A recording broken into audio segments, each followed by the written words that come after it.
अस्सलाम वालेकुम दोस्तों, कैसे हैं आप। मैं हूं आमना खान और आप देख रहे हैं अखुंज़ा का किचन। यहाँ सुबह का टाइम था और मैं सबसे पहले कर रही थी मैरिनेट फ़िश को, क्योंकि रात में मुझे बनाना थी फ़िश फ्राई।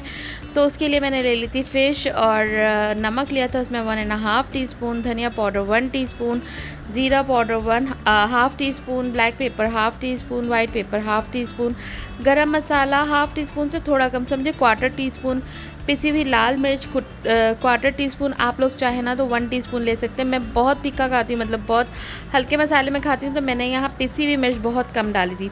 कश्मीरी लाल मिर्च 1 टीस्पून, कुटी हुई मिर्च 1.5 teaspoon, Thai chili sauce 3 to 4 tablespoon, vinegar 1 tablespoon, लहसुन एंड अदरक का पाउडर 1 टीस्पून। आप फ्रेश लेंगे तो 1 टेबल स्पून। और इसमें ना मैंने एक अंडा डाल दिया था और इसे अच्छे से जो है ना वो मिक्स कर लिया था। अंडे की वजह से जो इसकी कोटिंग होगी ना, उसमें जब ये फ्राई होगा तो इसका इतना प्यारा कलर निकल कर आता है। और जो ये थाई चिली सॉस है ना, उससे इसका जो स्पाइस है ना वो मुंह को नहीं लगता, मतलब मुंह नहीं जलाता। और ऐसा हल्का सा स्वीट सा, जैसे स्वीट एंड सॉर वाला होता है ना, बहुत ज़्यादा नहीं, हल्का सा टच ऐसा आता है। बस मैं इसे कर लूँगी मैरिनेट। और मैरिनेट करने के बाद मैं इसे कवर करके फ्रिज में रख दूँगी, क्योंकि इसे मुझे रात में फ्राई करना है। और इधर ना मैंने थोड़ी सी फ़िश बचा भी ली थी। ये मैं ना बोन्स जो बची थी मेरे पास, उसके साथ मैं इसको फ्राई करूँ, इसका सालन बनाऊँगी एक आध दिन में।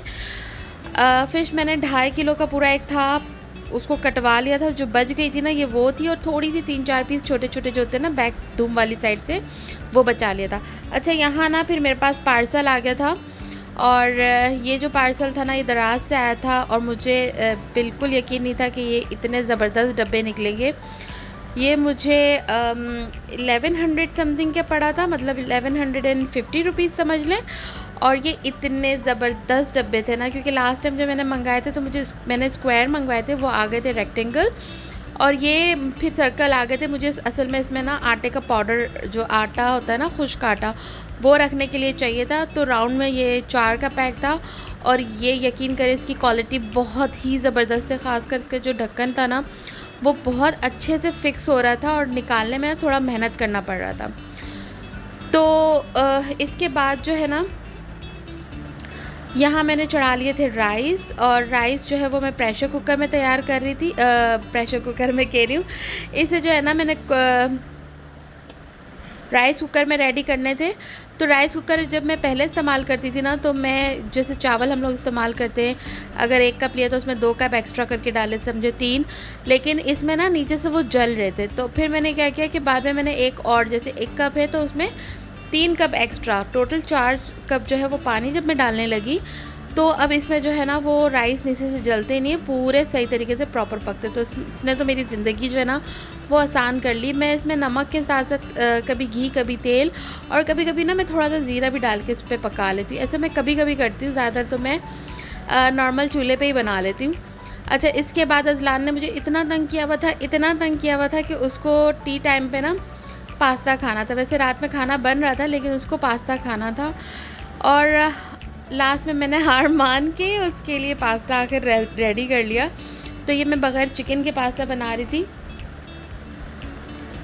और सॉसी वाला बना रही थी, ज़्यादा सॉसी था। तो ये मैंने आधा पैकेट का बनाया था, ये अभी अभी ख़त्म हो जाएगा। जैसे मैंने अपनी पॉलर वाली को बुलाया हुआ था, उसने खा लिया, अजलान ने खा लिया और रेहान ने खा लिया, बस ये ख़त्म हो गया था फ़ौरन।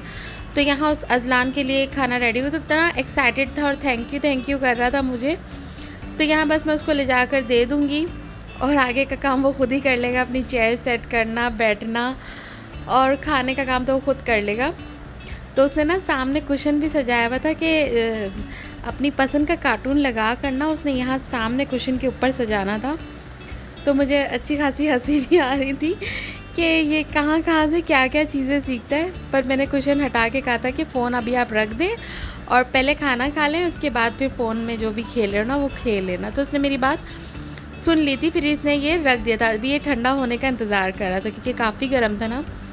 तो आज मैंने बनाए थे डबल बघारे वाली दाल, और ये मैंने समझे सब 2 साल के बाद बना रही हूँ, ये मैं बहुत कम बनाती हूँ। तो इसके अंदर जो मैंने ऑयल लिया था ना, वो टोटल हाफ़ कप लिया था। थोड़ा सा मैं अभी यूज़ करूँगी, थोड़ा सा मैं बघार के टाइम यूज़ करूँगी। तो यहाँ मैंने एक छोटा प्याज ले लिया था, ऑयल डाल के इसको मैं ब्राउन कर दूँगी अच्छे से। और टोमेटो चाहे आप इसमें पेस्ट ले लें, चाहे आप प्यूरी ले लें, चाहे आप टिन वाले ले लें। यहाँ मैंने ना अच्छे से चॉप कर लिए थे, चॉपर है जो हैंड चॉपर होता है उसी में चॉप करके डाल दिए थे। और इसमें ज़्यादा मसाले नहीं जाते, मुझे दाल में ज़्यादा मसाले नहीं पसंद। आप लोग चाहें तो धनिया पाउडर, ज़ीरा पाउडर भी डाल सकते हो। मैं सिर्फ नमक, कुटी हुई मिर्च और हल्दी डालती हूँ। मुझे लगता है दाल का अपना फ्लेवर जो आता है ना, वो इन्हीं हल्के स्पाइसेस के साथ आता है। तो दाल यहाँ मैंने लाल वाली ली थी, आई थिंक इसे मूंग की दाल कहते हैं कि मसूर की दाल कहते हैं, मुझे कमेंट में बताइएगा इसको कौन सी दाल कहते हैं। तो यहाँ मैंने लाल वाली दाल ले ली थी। और जितनी देर में ना मसाला भून रहा था, मैं यहाँ थोड़ी सी मिर्चें भी कट लगा रही हूँ और फिर मिर्चें फ्राई करूँगी। तो ये मुझे नहीं मालूम कि मिर्चें कितनी हैं, क्योंकि जब मैं सब्ज़ियाँ ले रही थी तो ये मिर्चें मुझे ना सब्ज़ी वाले ने फ्री में ही डाल दी थी, क्योंकि इस बार मैंने मिर्चें नहीं खरीदी, मेरे पास थी। तो उसने कहा बाजी ये वाली तो ले लें मेरी तरफ़ से, धनिया भी मेरी तरफ़ से। तो मुझे बड़ी खुशी हुई थी। बस इसे मैंने बीच में से लंबा लंबा स्लिट कर लिया था और उसके अंदर से कुछ भी नहीं निकाला था। और इसमें सिर्फ मैं नमक फिल कर दूँगी।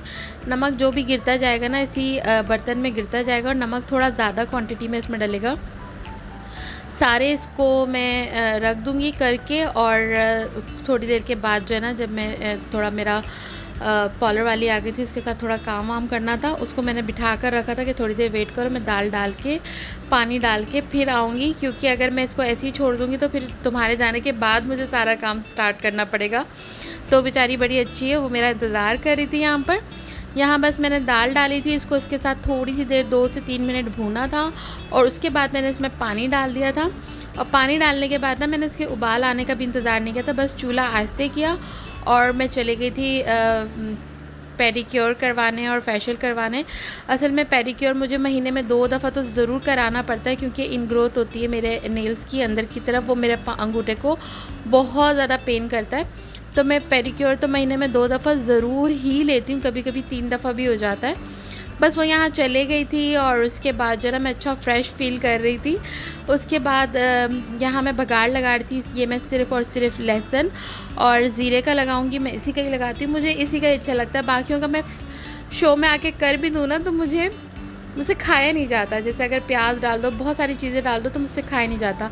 दाल मुझे बहुत लाइट पसंद है, दाल में ज़्यादा लवाजमात मुझे बहुत उलझन दे देते हैं। बस यहाँ पर अच्छे से तड़का लग गया था। ऊपर से मैं थोड़ा सा इसमें डाल दूँगी धनिया। और धनिया मुझे हर चीज़ में बहुत अच्छा लगता है, अगर धनिया ना हो ना तो मुझे लगता है मेरा खाना अधूरा है। किस किस के साथ ऐसा होता है मुझे कमेंट में ज़रूर बताइएगा।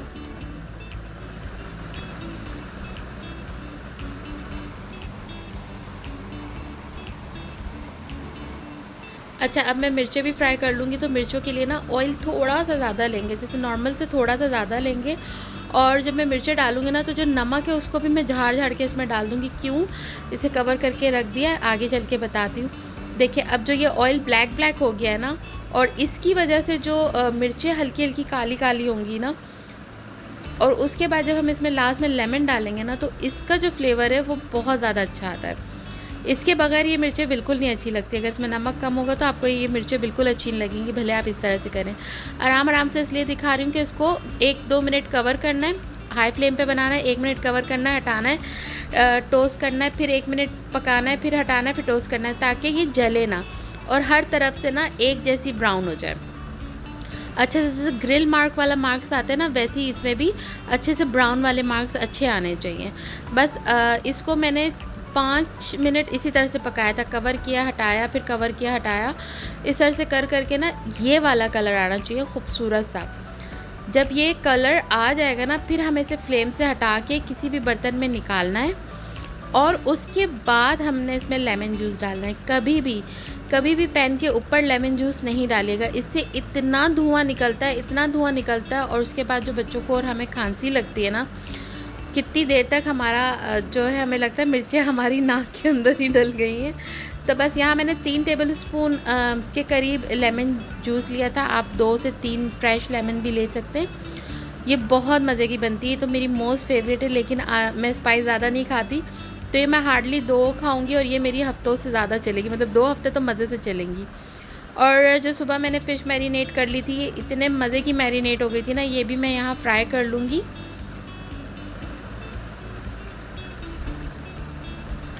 और इसे मैंने हाई फ्लेम पे बनाया था। फ़िश फ्राई करने का ना सबसे अच्छा तरीका है कि इसे पहले पैन को अच्छे से गरम करें, फिर ऑयल को अच्छे से गरम करें और उसमें फ़िश डालें। फ़िश बहुत जल्दी बन जाती है। ये जो है ना फ़िश बहुत पतली कटी हुई थी और सुरमई थी, तो ये हार्डली 4 मिनट में पूरी रेडी हो गई थी, पूरी। और इसके बाद एक क्लिप मुझसे रह गया था, मैंने कैमरा ऑन किया था लेकिन पता नहीं क्या हुआ, रह गया था। इस तरह से ना मैं इसका प्लेटर बना रही थी। बॉल के अंदर एक छोटा बॉल उल्टा करके डाला था, फिर राइस डाले थे। जब किया ना तो एक टोकरी सी बन गई थी। तो बस इसके अंदर मैंने मिर्चें डाल दी थी और इसके अलावा मैंने दाल आस-पास इसके इर्द-गिर्द डाल दी थी लावा की तरह। और बहुत मज़े का ना हमारा डिनर रेडी हो गया था और साथ-साथ फ़िश भी रेडी हो गई थी। तो बस यहाँ मैं करूँगी इंजॉय अपने खाने को। आप लोगों को कैसा लगा ज़रूर बताइएगा। ज़रा भी अच्छा लगा हो तो इसे लाइक और शेयर ज़रूर कर दीजिएगा। इस तरह से दाल बनाइए, आप लोगों को भी बड़ा ही मज़ा आएगा। मिलते हैं नेक्स्ट व्लॉग में, तब तक के लिए अल्लाह हाफ़िज़। दुआ में याद रखिएगा।